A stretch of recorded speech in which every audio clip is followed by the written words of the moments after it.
All right. Welcome back to Bring the Juice. I'm your host, Frank Delana. Today on the pod, we have a new feature. You guys remember from last year, the Path to the Draft with our boys from AP Fitness. Shout out to Dave. Great guy.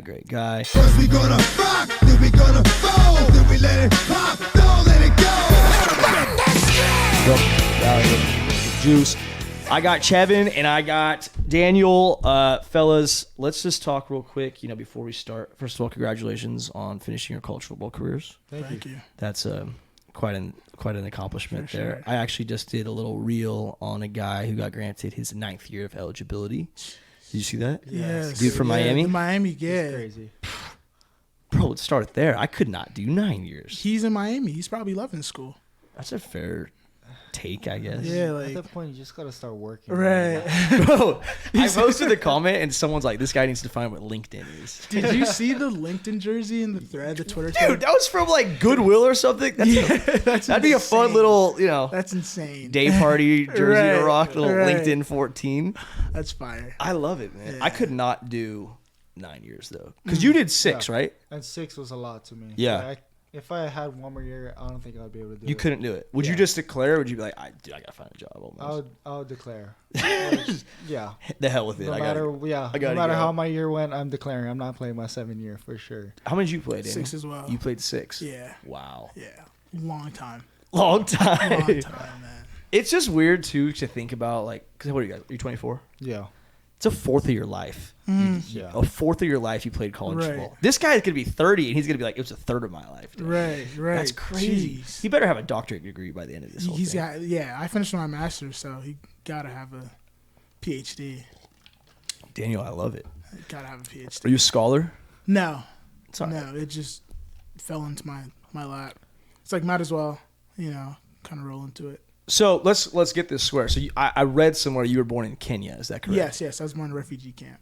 Born in Kenya. Yeah. Wow. Yeah. No kidding. And then you made it to Canada. Mm-hmm. And then we'll get into the rest of the story. But talk to me about your birth from Kenya in the refugee camp to getting to Canada. That's crazy. So I don't remember much. I came to Canada when I was about a year old. I'm the youngest of 3. I have 3 older brothers. 2 that came with me, and then a cousin that came along later. But yeah, it's been crazy. It's like having my parents like not know English. Like going to school with my mom sometimes, while I was a kid, while she's trying to learn English, and my dad working, and my brothers like just trying to figure life as well as my parents. It's been a process, but like we had a lot of help. Like coming in as a refugee and as an immigrant, like Canada's system was pretty good, and they put us in a really good position for us to kind of flourish. My parents have been in the same job since they came to Canada. Wow. So it's like they loved it, and they love the people around them, and like their bosses are cool, and like they support us. So it's like really, it was family from the get-go. Wow. So Yeah. it's been fun. You're It's been Canadian. fun, right? How about that? Yeah, and exactly. Daniel Johnson, like we were talking about. Like, Daniel Johnson, born in Kenya, right. resident of Canada. Exactly. Love it. And then Chevin, you're from Hawaii originally. Yeah. And I've interviewed a few guys from the island, and I know they take a lot of pride in being from Hawaii. Talk about your experience, out of high school. You ended up firstly playing at Hawaii, which led you to San Ho. But talk about just, growing up on the island and rolling into the University of Hawaii, that first journey. I feel like, growing up on the island is a blessing. You pretty much know everyone. Football is big over there. Yeah. And growing up, my parents signed me up multiple sports, and I feel like that's just the way to go. And coming out of high school, I only played 1 year. I backed up Tua, played my senior year. Only got an offer from Hawaii, committed over there, and played 4 years. Had a great time, and they had a coaching change, and I didn't really feel. A lot of people of us didn't really like the culture change, and I came to San Jose State, and I'm just living life, and everything happens for a reason, so I'm just grateful. How, and I only ask because every person I know from Hawaii, like I said, is very prideful. When you had that coaching change and it was like, hey, you had to talk with your family, you thought about this, and it was, what's the move right here?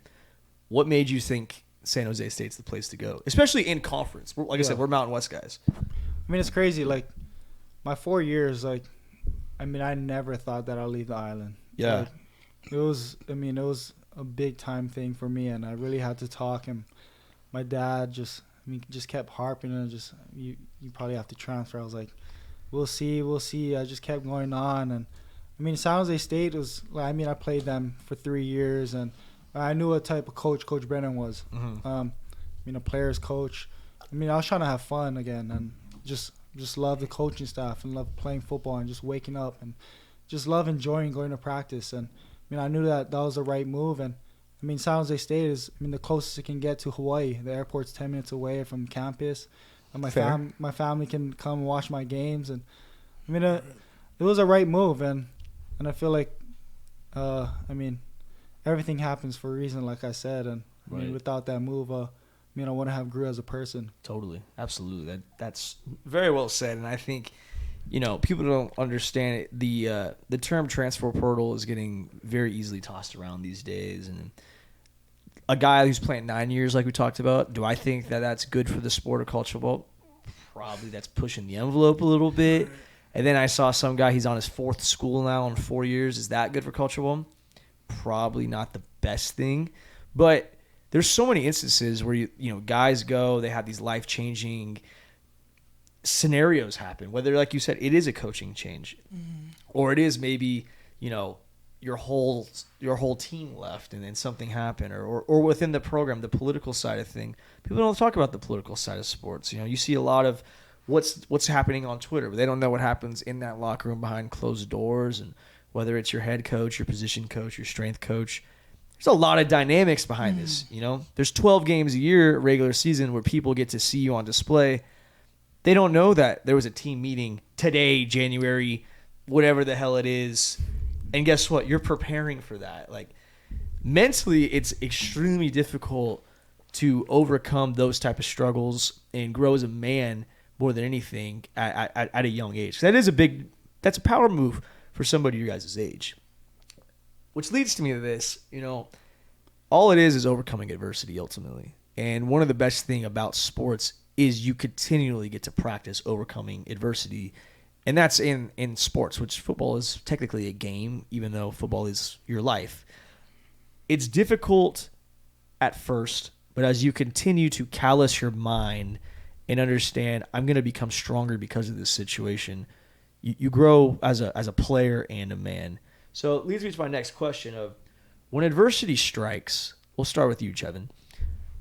What's your initial reaction? And I know playing quarterback, there's different types of adversity that strikes throughout a game situation. Yeah, I mean, adversity, I mean, every game, there's going to be a lot of adversity going on, whether it's turnovers or things not going your way. And I mean, I was the very one that I had a hard time in the very beginning of my college career, and I just had to learn and just look at being a backup my first year, my first 2 years, just watching the starting quarterback, what he did and what he did good, what he did wrong. What helped me was just taking my 3 deep breaths, and just staying in the moment, just knowing that everything's not going to go your way, and the team is going to look at you, being the quarterback. If I have an attitude, if I look like something bad happened, then they're gonna follow my emotions, and that's what I've learned. And just taking my 3 deep breaths and just keep moving forward. That was my motto throughout the whole season. The 3 deep breaths. I like that one. I really like that one. What do you got for me, Daniel? So adversity struck right away, right when I hit college, and I came into college as a tight end. Oh, wow. Yeah, right. So, I didn't want all the big schools recruiting me to play tackle, and I was like, I really don't know. I was a basketball player growing up. Right. So I was like, I like tight end. I didn't really know the position, so I'm like, let me just play tight end. So Kent State recruited me to play tight end. Little did I know they're kind of scheming to change us. But what were you weighing at this point? I was 250. Okay, so you could be a tight end. Yeah. Right. I was 250, basketball player. So, I could play the position. But I think 3rd day of camp, we were low on linemen, and they ended up moving 2 of our tight ends to tackle, or just to O-line in general. And I'm like, damn, this is, this. I was not expecting this. I'm in a whole different country. What happens? like football is a whole new sport for me. Like, Right. you know, it's like I don't understand the dynamics of it. Like, what do I do? Like, if I say no, do I get kicked off? You know what I'm saying? So, like, you know, the first thing that comes up to mind is just go to God about it, you know, pray about it, you know, and like I talked to my brother about it. My brother was a professional athlete as well. He played in the CFL. So I talked to him about it. You know, he was kind of mad, but I'm like, I kind of had to calm him down. Right. You know what I'm saying? Because they all came to my family and like told us that like, you're going to play tight end, you know, because that was a big concern in the recruiting process. Like, what position am I going to play? But What'd you play in high school? tight end. Okay. Play tight end, Yeah.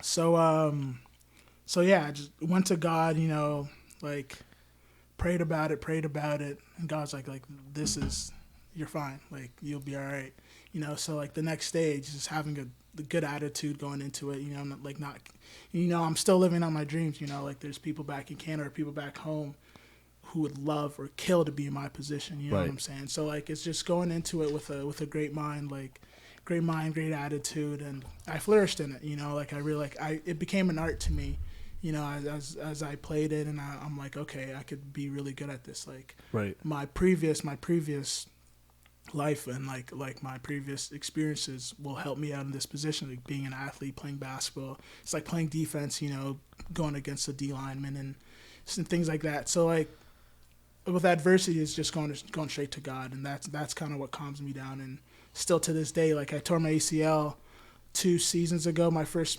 season at Purdue, I tore my ACL, and it was like everything was going, like I felt like I was on top of the world, but you know, it snapped just like that, you know, and like, you know, it was just wrestling with God, like, why did you do this? Why did you do this? Like everything was going so well. Like I prayed for this and you gave it to me. Yeah. You know, things like that. But like it's, you know, it teaches you resilience, teaches you more about yourself. You know what I'm saying? And like you get to know who's really in your corner in those low moments when you're not on top. You know what I'm saying? And when you're low, and when you're in the dungeon, when you're trying to dark place. Back. Yeah, exactly. When you're in a dark place, trying to get back to where you were. You know, it's just God in your corner. I talked about that dark place here and again on Bring the Juice, and it's like if you've been there, you know exactly what. Yeah. You know exactly what I'm talking about. I know exactly what you're talking about. Anybody who's listening to this who's like, yeah, I've been the guy who, you know, is sitting in the shower just like, fuck, man. Right. I've been the guy who's just gripping the steering wheel with no music on. You're just like, damn. Right? Like, yeah.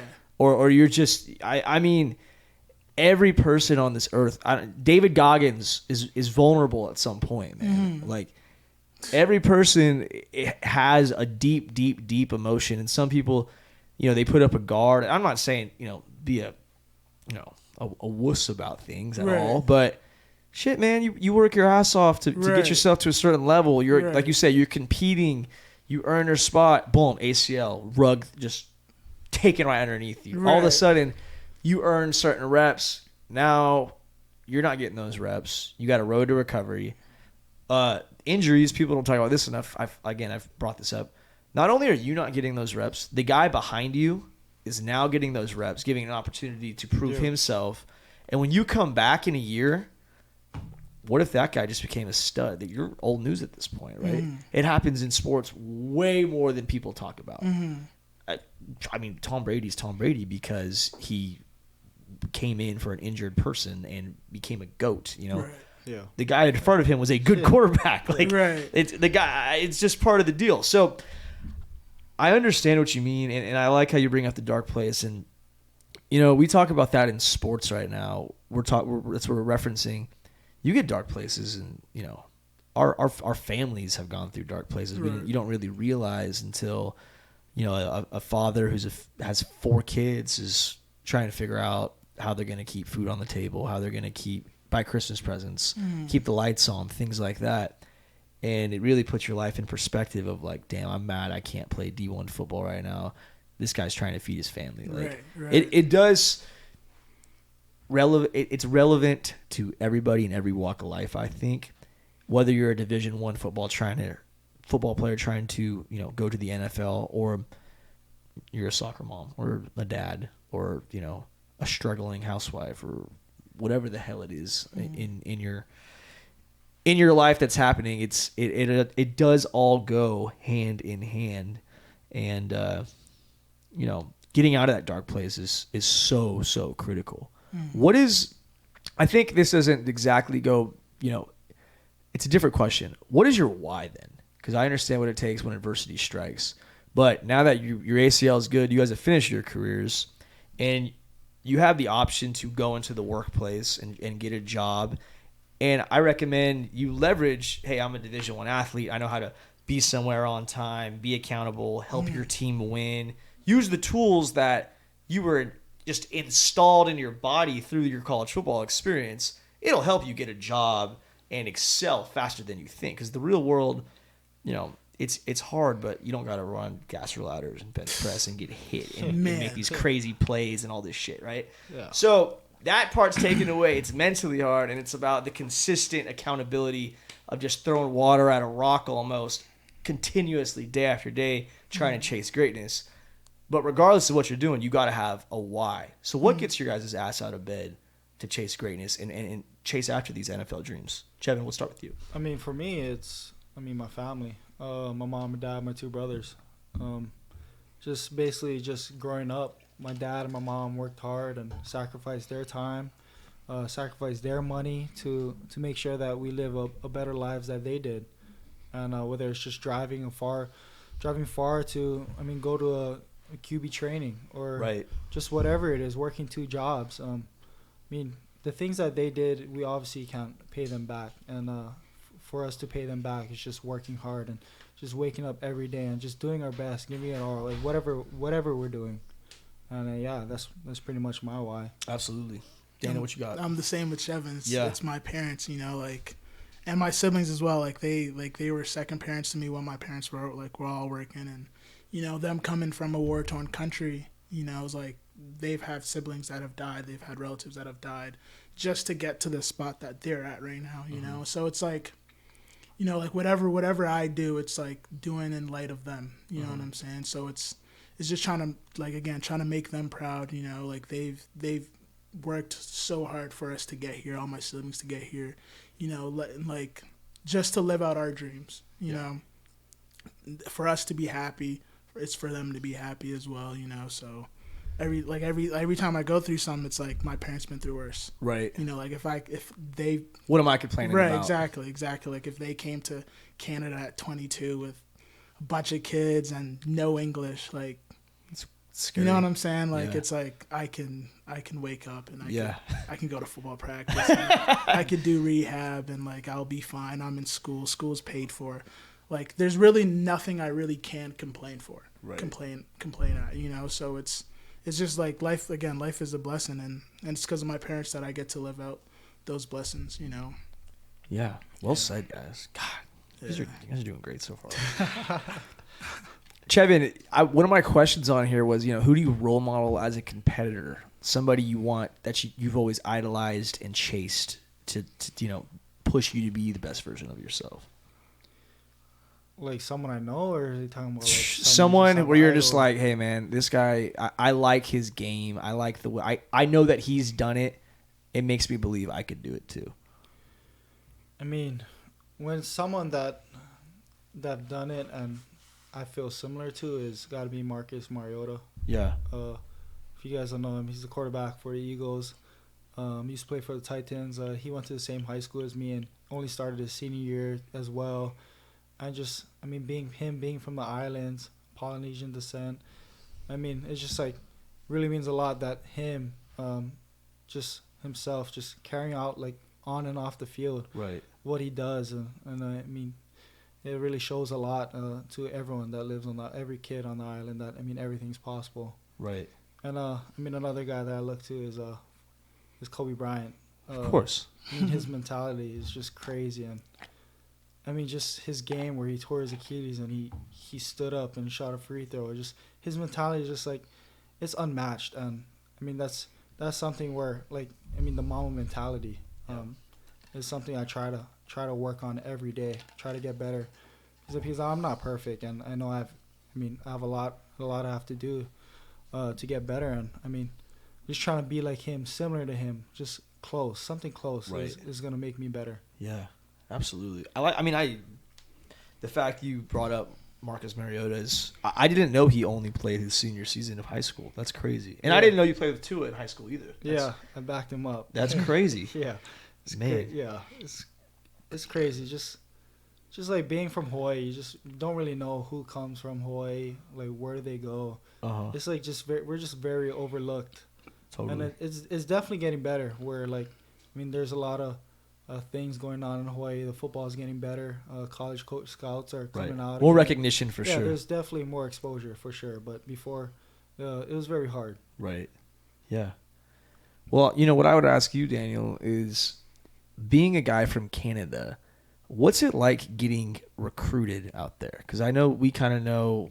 I don't know if it's different in the United States than it is in Canada. I don't know how many coaches are coming for in-house visits, or are you getting as many emails? Are the camps as competitive? Would you fly to the States to go to a camp, or were you like a 5-star dude and you didn't have to, or what was your experience getting recruited? it was kind of unique, and it was all new to me, and like my high school coaches did a really good job of putting me in the position to just just be a player, and they handled the recruiting side of it, and it was like I had to make a Twitter. We don't recruit through Twitter, so my first time was making a Twitter was to talk to a coach. What's your Twitter name?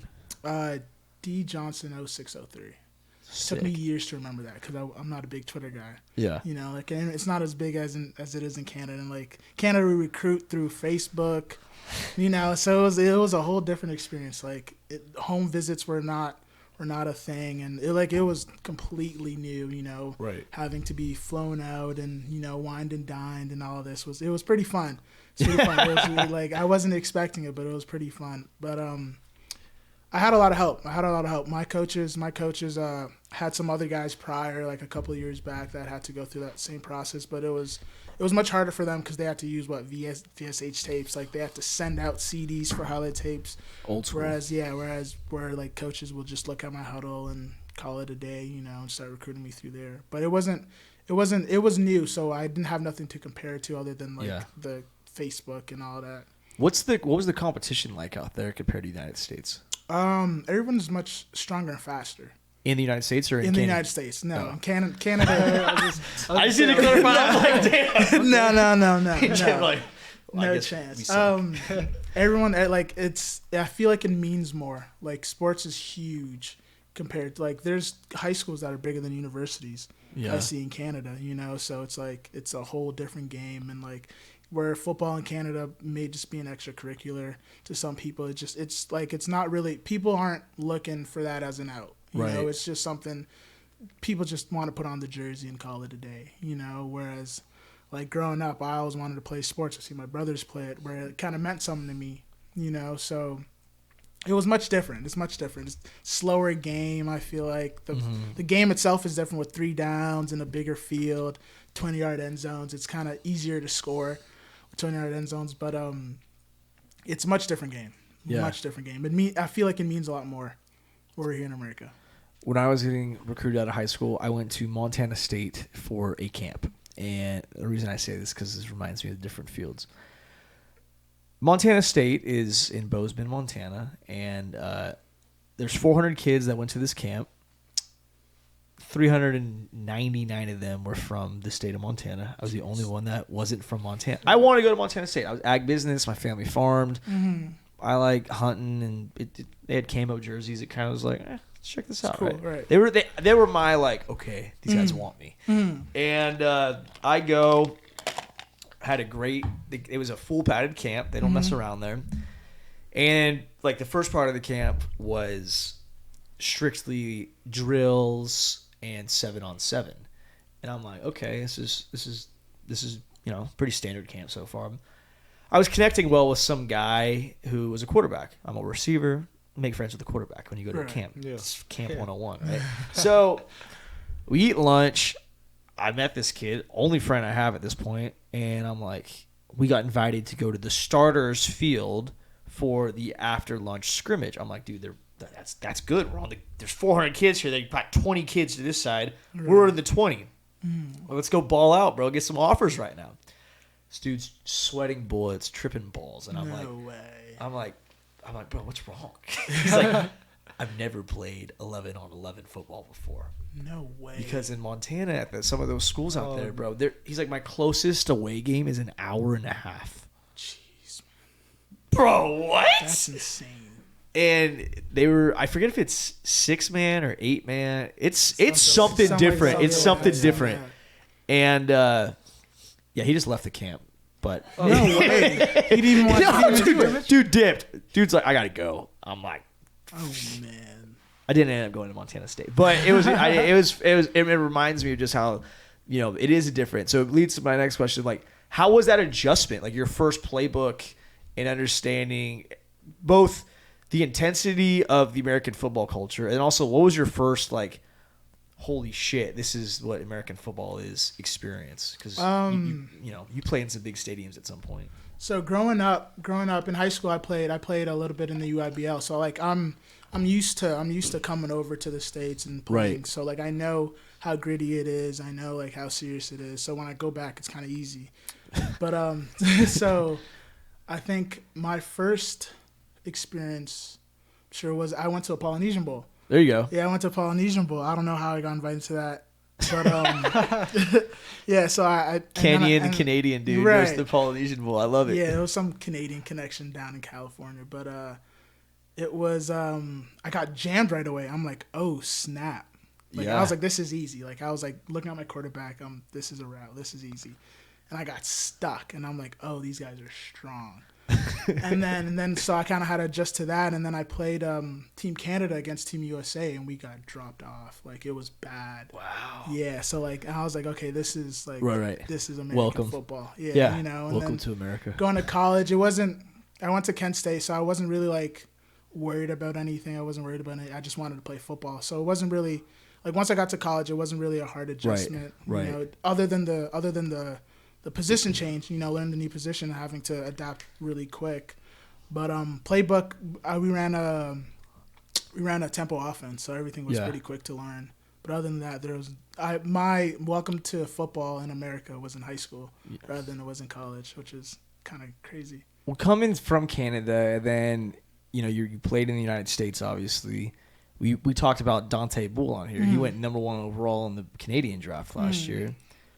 His kind of plan was to go that route. Are you pursuing the NFL or more of the Canadian League? Definitely more of the NFL. Okay. You know, because like coming from Canada, you kind of want to go all the way. You know, right. Like there's that's the main goal, but whatever happens, and Canada will always be there. Right. But the NFL would be the ideal goal. Fair enough. Yeah. So why AP? What made you guys aren't Fresno guys? Talk to me about your journey of what landed you to, you know, work with AP. I mean, for me,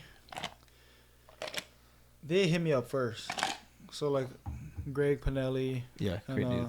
All of them pretty much hit me up right after the season finished, I think. Okay. And it came to visit. I drove down here for a day, visit the facility.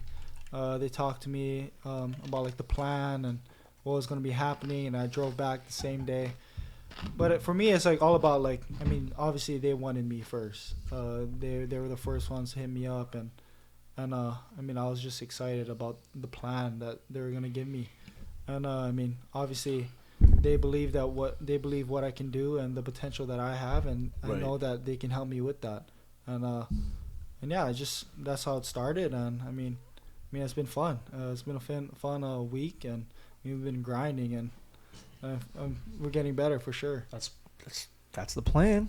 Hell yeah, that's the plan. What about you over here, Dave? So it was through my agent. You know, I talked to Dave at the beginning of the season. I think right before the season started, right before we played Fresno actually, and got beat. But man, yeah. So what was I talking about? Why you went to Dave? Yeah. So I'm still thinking of the law. But yeah. So I was talking to David for a couple of days, and like he laid out everything. He gave me a script of what we would go through, and like I felt like it was everything I needed. You know, like the lab stuff we did today. Like I was excited about that. Like it being so specific to to your needs and to what you want, to what you need to be a better player and to rise your draft stock and all that. And then like from the get go, he said like this is like a family environment, you know, and like most people say that, but like when I came in, I felt it right away. You know, like everyone that we have a really good group, and like I feel like these are the guys, you know, and all the coaches there are friendly, like they're nice. We get after it every day. Like It was definitely like after the first day, I felt like it was the right choice to be. I couldn't move after the first day, but it was amazing. Hell you know, yeah. it was like Dave wanted to let you know like you're yeah, right, yeah, you know what I'm saying. So like, and they're taking care of us, you know. So I love it here. And it's in California. I'm trying to get away from the cold. Yeah, you're in the right spot. Yeah. It gets hot as shit though out here also. So. I'd rather that. Still pretty cold though. Yeah, I know it's been cold. It's been a little cold. I was all bundled up earlier today. Right. Yeah. This is nothing compared to what. Oh, I can. Yeah. So you know, kind of leading into, like I said, we do kind of do this feature with AP. We call it the Path to the Draft, and part of that is anybody who knows anything about the draft process, whether that's pro day, combine, teams want an interview, etc. There's some nutty questions that are asked, right? You've seen them go viral on the different socials, and you hear about them through the grapevines of guys who have been to the combine and such. And we've had some guests on who have told us their stories, and it's like, wow, people really ask you that. So I told Dave we're going to prepare you guys with a few questions for these type of things. Now I'll throw you up with the softball to start, and this is a serious one. But what would you say? You know, if a coach asked you, "What's your biggest strength?" Well, how would you answer that right now, Chevin? I mean, I say I'm a playmaker. I mean, someone that can throw the ball and run the ball. And I mean, obviously, the offense coordinator is not going to drop every play that works against every defense. And there's going to be some play that, I mean, no one's going to be open. Right. And you're going to need someone to make a play and extend plays, and whether it's me running or me scrambling and throwing the ball. And I mean, I know that's one strength that I have, is just being a playmaker and extending plays. Well said. We know firsthand that works at Fresno State. Congratulations on that win this year. Daniel, what do you got for me, man? What's your biggest strength, mine's brother? definitely my athleticism. I feel like, you know, having a basketball background helped me a lot. You know, I'm more comfortable out in space. I'm more comfortable with those one-on-one matchups. I kind of rather it, you know, because it's me against you, you know. Right. But it's definitely my quickness. Like, I like moving lateral, you know, getting on people very quickly and having to run around and kill those little guys, you know. Like, being in Canada, I had to block DBs as a tight end, you know, with that waggle up to the line of scrimmage. I really had to use my feet, so I feel like that really gives me a great advantage against a lot of the quick guys and being able to match them. You're pretty good at basketball. Yeah. Baller. Yeah. What was? Give me like a stat line. Give me something that's like. Most I've scored is 40. You dropped 40. Yeah. Okay. Yeah. If like Purdue basketball team, I mean Purdue football team, you're number one. Not even close. I've definitely gained some weight. Okay. But not moving like you once were. Yeah, I definitely not. I haven't played. I haven't really played in a minute. Right. You know, it's not worth it at this age. At this point. Nah, it ain't worth an Achilles or something. Yeah, like that. it's not. You know, so I haven't really played basketball since I think my second year in university, third year. But they talk a lot in the locker room, and like I know it's they're all terrible. It's all talk. I know they're terrible. You know, Most people are. Right. And like my one of my older brothers is a professional athlete, professional basketball player. And I'm like, if I can match up against him, I know you're going to suck. You know what I'm saying? It's just, you know, football players, they just like talking. But I feel like all football players think they're so good at basketball. I know, once, they I really know do. I'm so dog shit at basketball. I've never ever been like, oh yeah, well, let's go hoop and I'm gonna do something worth noting today. Like, and then they show me their tape and I'm like, oh God, no. You know what I'm saying? It's just, and I wish being in Canada, sports is not as big, so we don't like record anything. So I really don't have no. You don't have that hoop mixtape. I don't have no backup to back it up. So like, I promise I'm good. Right, exactly. That's what it is to a point, but you know, it's just what it is. Okay, so let's talk chicken wings real quick. Are you a bone-in, boneless, flats, drums? If we're going to like a chicken wing joint right now, what are you ordering right now? What are you going with, Chef? I'm going boneless. You're going boneless. Yeah, I can't. I don't know how to eat it with the bone for some reason. I don't know. I just prefer boneless. Bro, if Buffalo Bills draft you, you're gonna have to change your ways. Yeah. You'll Just less work. I mean, I don't know, man. Those are chicken wings. I mean, chicken nuggets at that point. What about you? They are. That's they're not wings at that point. I feel So like what's your order then? a bone in. Bone in. I go half honey garlic and then half barbecue. And are you a blue cheese or a ranch man? I'm a blue cheese guy. Me too. I'm a blue cheese Chevin? guy. People hate I that. don't dip mine. You don't. You're no I dip. just like the honey barbecue. I just eat. Fair enough. Fair enough. Okay. All right. I could work with that. I could work with that. Yeah. Okay, this is a good one. I wrote these down today while driving. Don't write down things while driving, kids, but I'm talented. All right, scenario. The bus to a pregame meal breaks down. This is on the way to the stadium before a game, okay? Your coach instructs everyone to walk into a 7-Eleven. He gives you, each player gets $20, and you got to eat your pregame meal. Whatever you want from 7-Eleven with $20. But this is your pregame meal before a college football game. $20. I got it. What do you got, Daniel? Let's start with you. So 7-Eleven. 7-Eleven. Okay, so I'm getting a pizza. You got to price tag this shit right now. How much But is it's this? 20 pizzas. What? Yeah, $7.99. We gotta get a fact check on that. There's inflation these days, bro. I'm Shit's cool at with least that. $11.99. A Gatorade for sure. What color? Blue, light blue. Glacier freeze. Yes. Okay. What am I at? What am I at now? You're probably at like what?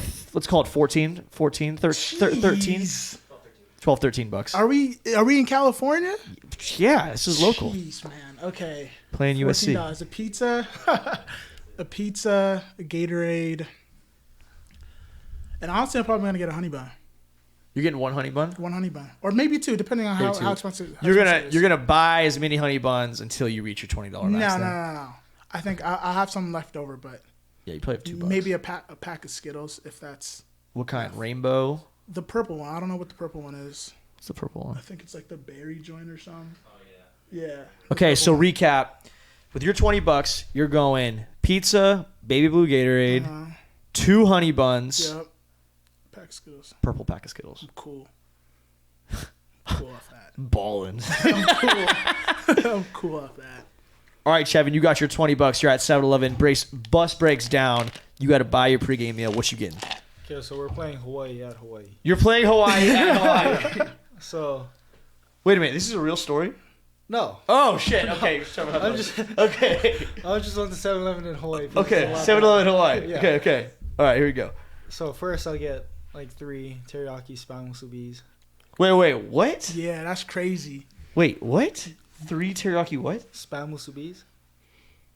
Oh, He boy. got You ever ate a spam musubi? I don't know. They probably got It's some like good stuff. it's like the over there. rice with like spam on top, and then it has a like a. They sell those at Seaweed wrap? 7-Eleven? Yes, that's why I said. That's why you said the Hawaii Yeah, 7-Eleven. yes, it's- I was like, we got Smart man. hot dogs in Fresno.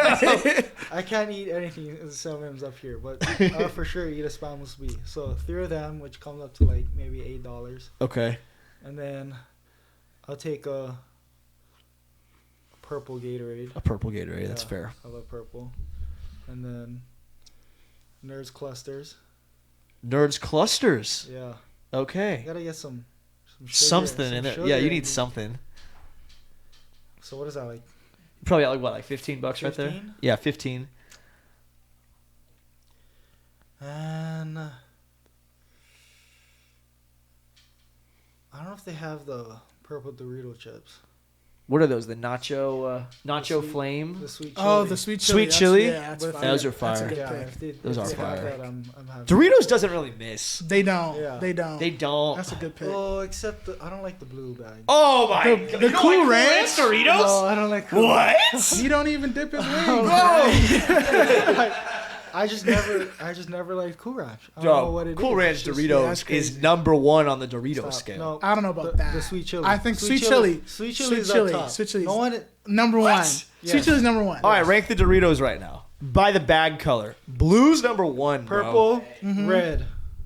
Red's at the bottom. Yeah, red's at the bottom. No, and what is there only 3? Red's the one you get when all the other Doritos are gone. You're like, I want Might as Doritos well, still. I'll right. have the red ones. Is there only 3 of them? I only know 3 of I them. think there's like a green. Yeah, and Salsa there's verde. The I don't think I tried- zesty, I don't think I the tried that zesty. My Chevin. video team eats a shit ton of Doritos. Anyways, all right, I respect that. You think you could play off that realistically? Probably, Yes. huh? Yeah, I'm Yeah. not. Yeah. I'm not a big pregame eater. Yeah. Yeah. No, no. Night before Friday night meal, huge. Oh, eater. you're right. For sure. Does everybody in the country do that same thing? I It's hope so. it's macaroni, Steak. lasagna, steak, chicken, salad. What is it? Mashed potatoes, Yeah. something like that. We're playing, We got some. but this year when we played at Hawaii, Hawaii we does got some different we got stuff. something different. They do some different stuff Yeah, it sometimes. was good. Yeah. You guys get Chick-fil-A on your planes? We have a big mix. It depends on the day or the week, I guess. We have a big mix. Like we get Chick-fil-A sometimes. We'll get I'm talking like you're about Nights. to get on the plane for a travel trip. Yeah. You get a different thing. It's a different thing. It's shit. usually not the same We thing. just got Mendocino Farms. Oh, really? Yeah. We always got Chick-fil-A. I kind of got Whole tired of whole it. plane smells like Chick-fil-A. Yeah. Dude, there's trading shit. Trading. And you're The like, cookies. Oh my goodness. Cookies are I'm trading fire. a sandwich for a cookie. you're high. That's crazy. I'm trading a sandwich for a cookie. You're crazy. No, I'm no, cool off no, that. no. I want the cookie. You're wild. Yeah, I want the cookie. All right. Next question. These were good. That was fun so far. All right. This is. I came up with this one with my youngest brother while we were driving. So this one might be a little barbaric. All right, you're blindfolded. Okay. You wake up in a hilly field at 7 a.m. You're hungry. You're in California. What direction do you start walking? All you see is hills everywhere. You're hungry. You don't know where the hell you are. You know you're in California. That's it. What direction do you start walking? So this is after we take off our blindfold, I'm guessing, right? Yeah, blindfolds off. Okay. You wake up. You're like, holy shit, I'm right here. What direction do you start walking? Well, I'm walking on top of a hill first to see where I'm at. So you're going to the highest point. Yeah. Okay. To see, just get a better view and. What if it's all you could only see hills at this point? That's what I'm getting at. You're basically walking like I don't know which way to go. Can you see the sun? It's 7 a.m. So yeah, the sun's up. So that's my point. That's why I said 7 a.m. Right. Because you know the sun rises in the east and sets in the west. Right. You guys seen a cowboy movie before? You'll know that. I don't know what you're talking about. Any cowboy movie. I'm walking towards the sun. That was my first initial. You're walking east. I'm walking towards the sun. Why east? I don't know. I just follow the sun. If you follow the sun, the shit's gonna go. You're gonna be walking in the sun. I'm gonna find something. I'll find something following. I'm gonna go to the west I agree. Why the west? because I'll find myself somewhere I agree. to the beach. But By the beach. That was my whole tactic. So if I'm going west, eventually you're gonna run into some water. yeah. It might be long as shit, but you're gonna run into some water at some point. And it's Good the weather. ocean. What connects to the ocean? Towns are on the ocean. Streams come out of the ocean. Am I wrong? I don't know. No, they Makes flow into the sense. ocean. Yeah. Yeah, You're right. yeah. You're right. Therefore, I think west is the right answer. Yeah. Better weather. I don't too, think walking east to is the west. wrong answer, but I do think west is the right That's answer. the right answer. Is that fair? That's fair. I think your draft stock went up if you would have if the Cleveland Browns asked you that, they'd be like, "Hey, this fucking guy's legit, bro." That's hilarious. All right. Next one. This is tricky shit, okay? A rectangle shaped tray of brownies is set down in front of you. It's presented, okay? You are asked to cut the first slice of brownie. What are you cutting first? How big is this slice and why? What do you mean? What am I cutting first? Where are you cutting? You got the knife. You just got this tray of brownies. There's a little function. They're like, "Hey, Daniel, go ahead, take a slice. Go ahead, make the first slice." What are you doing? So are we making the slices? No. or just- You're taking You're one. taking your You're own taking one. slice. The middle one. Smack dab in the Right middle, In the middle. That's crazy. bro. Like you're cutting out a square in the middle. The thing is, like, yeah, I'm selfish when it comes to that. Like, So you're gonna have a whole ass crust around it, and then you're gonna be right in the middle. yeah, because I don't like the edges. Oh, that's crazy. The edges is like, See, I don't like the edges either. But just out of respect for everyone else, I'm gonna have one of the edges. the thing is, they're doing the same where they're thinking about them and they're gonna take whatever piece they want. I mean, that's fair. I like the corner pieces. I like the crust. So are you going upper left, upper right? Upper left. Yeah. Why? I'm left-handed. Huh. So it's just easier. You use a knife with your left hand then. No, I use a knife with my right. I'm kind of both, but You're ambidextrous. I'll cut with my. I'm the New England Patriots. Cut with my right, and then Hey, boom. we don't know who the coach is right now, but hey, I could cut brownies with both hands. I'm ambidextrous. Not left hand, right hand, whatever Right, you want. exactly. These are helping your draft stock. It is. you guys know what you're doing. All right. Your coach gives you a gift card, okay? You got freaking Mike McCarthy of the Dallas Cowboys. He gives you a gift card. He goes, hey, I forgot to get my wife flowers. There's a Home Depot or there's a Whole Foods or a Trader Joe's or a grocery store around the corner. Gives you a gift card. Gift card's got $20 on it. Go get my wife some flowers. What kind? I don't know, something nice. What are you coming back with? Purple orchids. Oh. Why? It's my girl's favorite. Oh. So it's kind of locked in. It's Yeah. kinda like, That was locked. I'm looking for purple orchids. That was locked. I say roses. Yeah, I would go roses too. You can't go wrong with roses But roses are two. Everyone gets roses. I feel like roses are just two. because everyone likes roses. But like, if you go with a different flower, you're like, you thought of this. Like, you could have just went and got me roses. But what if she But- doesn't like other flowers? Then she just don't like flowers if she doesn't like other flowers. I feel like there's not a wrong answer to this question. It's more of taste and preferences, and I would have went with roses also. I also would have went with sunflowers. I like Or sunflowers. tulips. I like tulips. Yeah, Tulips are good. nice. Tulips are Tulips good. nice. Tulips are nice. Tulips are good. You know, I don't know about sunflowers. Wait, Sunflowers. we got range, bro. Okay, do you guys think each flower has a specific smell, or do you think they all smell the exact same? That's a good Same. question. Yeah, I think They all smell the exact same. Yeah. I wonder if that's relevant of like, does all locker rooms pretty much smell the exact same? I think so. That's what I'm saying. Yeah. I don't know. You think like After a Like- camp day. you think like Alabama? I'm saying like fall camp day 4. Yeah. Everyone's locker room smells the exact same. Exact same. I feel like. Maybe depending if like there's certain detergents in like what your equipment team does. Mhm. I don't know. I feel like it's. I feel like it's the exact I feel same. it's the type of school. Well, it depends on the school. What type? Okay. Let's range this out. What type of what Purdue smell like? Did Purdue and Kent State smell the same? No. Okay. Purdue smelled nice because it was a much bigger locker room, Yeah. and we had a lot of ventilations. Like, our locker room was pretty nice, so we had a lot of airflow. But Kent was much smaller, condensed, disgusting. Like, So there was a different everyone's- stench. Yeah, it was. Yeah, it was the ideal fall camp stench. So if you had to name a candle for the Kent State locker room, what would you name that candle? Morning breeze. Morning breeze. Nice. I think you got your occupations lined up if football doesn't work out. At the end. Candles? All right, what about you, Chevin? What did Hawaii's locker room and San Jose State's locker room, do they smell the same? Yeah, they smell the same for sure. Just like same size locker room, Yeah. same like Vibe. vibe. Yeah, just. Yeah, What would you, if you had to definitely make a smell the same. candle for that, for a San Jose State locker room, what would you say it smelled like? What would you name it? Damn, that's a good question. Dude, this shit might go viral.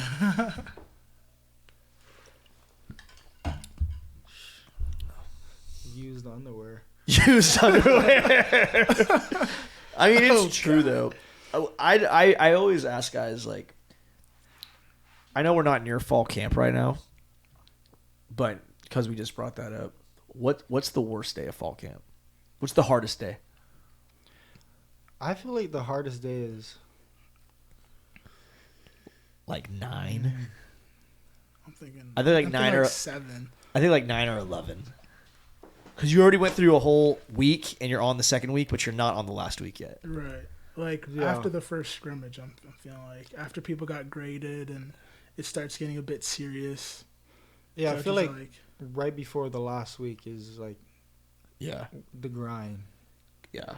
and then the last week is more of like Taper okay, down. You're like, okay, are we going to install now for the Yeah. first game? Like we know what team we have. Like Right. we know like the starters, whatever. Like, yeah. But the week before that is a grind for sure. In your guys' career, was fall camp like the hardest obstacle for the most part? I mean, it's Like time of year wise. Winter Bowl? I hated like the winter. It Competitions and stuff like no, that? no, not just that. Like it was just the cold. Like I Oh, like we that. didn't deal with that really. I like that we played meaningful I dealt with games. that coming from Hawaii. Oh yeah, I guess. But like the morning, like especially practicing in the morning practices sucked. You guys practice in the afternoon at Purdue? With Jeff Brown we practiced in the afternoon, but with Coach Walters we were in the morning. So it was like snow on the ground, and especially at Kent State where we didn't have an indoor for a little, and it was just terrible. I can see how that would suck. Yeah, so you hated winter ball more than anything? Yeah. What Yeah, about I'd you, rather be Chevin? in the sun. I'd probably say fall camp, but I mean, You don't hate it. It's just it's the biggest grind for sure. yeah, but to be honest, like being a quarterback in practice, like I'm kind of chilling compared to all the other. Dude, I was gonna say maybe kicker and Vibing. punter don't like train as hard as me, but like yeah, like everyone else is like grinding. I'm doing my drop back, focus on my read. Must be nice. But in the you got a game, different it's- colored jersey on. Yeah, the game is a whole nother scenario, but in Right. practice I'm chilling. Yeah. Damn, bro. We were talking about the other day, like how like they don't do nothing all week, and then they gotta like Lock show in. out. You're right, and like they gotta be dead because they're really not taking. Well, it does break it down to like how much of the game is mental versus physical. Because and obviously the higher you go up, even in high school, like there's some good high school football players that just couldn't quite connect it all from like a football IQ standpoint necessarily. And then in college, you see so many guys. I don't know your guys' experience, but a lot of guys, you come in with a class, right? Right. And usually off the bat, there's a couple that trickle off because they just can't handle the professionalism, the accountability of just being on time every day, or sometimes the playbook is it just doesn't click. And I mean, I had 3 different OCs in my time at Fresno State. Like, dude, learning a different offense is shitty, and we're all offensive guys, so you definitely can understand that. What about you? Was that different for you, Chevin? Yeah, it was I had 3 OCs. I had my first head coach, and he left, and another one came in, and then I transferred to San Jose State. But I mean, I felt like it was kind of fun just learning a new offense and just like seeing like other different like terminology and lingo and Right.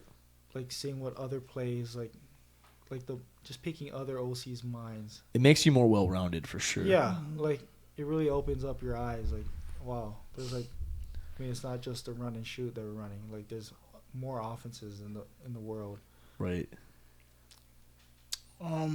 I really I had 3 OCs, but really only had 2 offenses. Yeah. So my first offense was the air raid, so we were tempo. It was kind of similar to who we have at Purdue right now. But going in from a simple offense to Brahms I liked it. I enjoyed it a lot because, like he said, it's a bigger playbook. It's whole new. Like I felt like I was in the NFL because it was like all like Jeff Brown was such an offensive mind.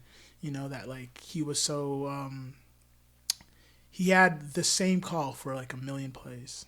You know what I'm saying? Or the vice versa. Yeah. So he had a like, million plays for the same for situation. yeah, exactly. So like I don't know. Everything was just so particular. Yeah. With everything, and I kind of enjoyed it more because we were more specific. You really had to study your playbook. Like Right. I didn't have to study my playbook. It was the same call. It was the one letter plays. 1 word plays. Yeah. Whereas we had to huddle in Jeff Brom's offense, and I was like, okay, this is nice. Like Right. we get to see everything. We know everything. I really have to listen to the whole entire play call. And I rather that. Right. I rather know what's going on instead of the quarterback coming down and saying 1 word Right. where we don't know if emotion's coming. We don't know where the running back's lining up. Where in Brom's offense, we knew exactly the play would change if it's still inside zone to the right. The play would change depending on where the running back is. Yeah. And I kind of enjoyed that because I appreciated knowing what's going on in the backfield. Well, it makes it to where you're all firing on the same set. If you can see everyone does their job perfectly, it makes sense. Right. And there's so much value in being able to have like an offense and a defense, anytime in football and special teams, if everyone knows what the other guy's doing, sometimes there's situations like he might put into a jam or something, and you could make him right. That's when you got a really good offensive core that can make some shit shake. Well, you're just like, oh, this is my landmark. It's like, well, dude, adjust. Be a football player now. Go. Exactly. It definitely changes things. Well, I mean, I definitely think you guys are well rounded and have plenty of potential and opportunity. I mean, I'm not a fucking scout. What am I? Who am I? But I honestly talked to a lot of dudes. You guys got great personalities. You clearly are football savvy. You faced adversity. You've overcome it, and you're genuine, very genuine. And we're happy to have you in the Valley for a little bit, and hope you guys fucking come back and give me a jersey to put on the wall, man. Sure. I'll get you guys right, and we'll keep the good times rolling. Before I wrap it up, you guys want to say anything? You guys good? Just thank you for having us. Yeah, appreciate it. Me? Of course. Right. Yeah, guys. Same way. Well, Appreciate you guys. Check out Chevin and Daniel.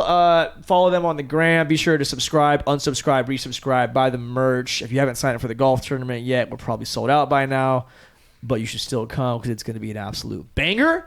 And get your piss hot, stay fired up. Let's have a great week, everybody.